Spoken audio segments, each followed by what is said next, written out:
পাকশী ইউনিয়নে রাষ্ট্রীয় মর্যাদায় বীর মুক্তিযোদ্ধার দাফন সম্পন্ন হয়েছে। বকুল হোসেনের প্রতিবেদনে দেখুন বিস্তারিত। ঈশ্বরদী উপজেলার পাকশী ইউনিয়নের যুক্তিতলা গ্রামের ২ নং ওয়ার্ডের বাসিন্দা বীর মুক্তিযোদ্ধা মুজিবুর রহমান আর নেই। গত ৭ তারিখ রাত আনুমানিক ১০টা ৩০ মিনিটে তিনি ইন্তেকাল করেন। ইন্না লিল্লাহি ওয়া ইন্না ইলাইহি রাজিউন। তার মৃত্যুতে এলাকায় নেমে এসেছে শোকের ছায়া। মৃত্যুকালে তিনি স্ত্রী, সন্তান সহ অসংখ্য গুণগ্রাহী রেখে গেছেন। মহান মুক্তিযুদ্ধে তার সাহসী ভূমিকা ও দেশপ্রেমের জন্য তিনি এলাকায় একজন সম্মানিত ও শ্রদ্ধাভাজন ব্যক্তি হিসাবে পরিচিত ছিলেন। মঙ্গলবার তার জানাজা শেষে রাষ্ট্রীয় মর্যাদায় দাফন সম্পন্ন করা হয়।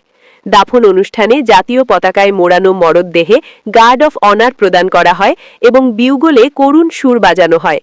এই সময় উপজেলা প্রশাসনের পক্ষ থেকে বীর মুক্তিযোদ্ধার প্রতি গভীর শ্রদ্ধা নিবেদন করা হয়।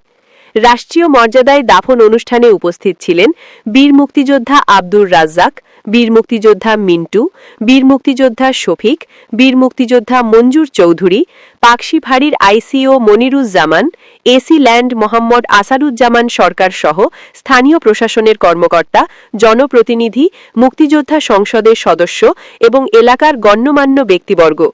এ সময় বক্তারা বলেন, বীর মুক্তিযোদ্ধা মুজিবুর রহমানের মতো সাহসী সন্তানের আত্মত্যাগের বিনিময়ে আমরা একটি স্বাধীন দেশ পেয়েছি। তার মৃত্যু জাতির জন্য এক অপূরণীয় ক্ষতি। তারা তার আত্মার মাগফিরাত কামনা করেন এবং শোকসন্তপ্ত পরিবারের প্রতি গভীর সমবেদনা জানান।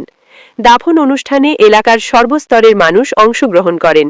মুক্তিযোদ্ধার শেষ বিদায়ে অনেকের চোখেই ছিল অশ্রু। দেশ ও জাতির জন্য তার অবদান চিরদিন স্মরণীয় হয়ে থাকবে বলে উপস্থিত সবাই এক বাক্যে জানান।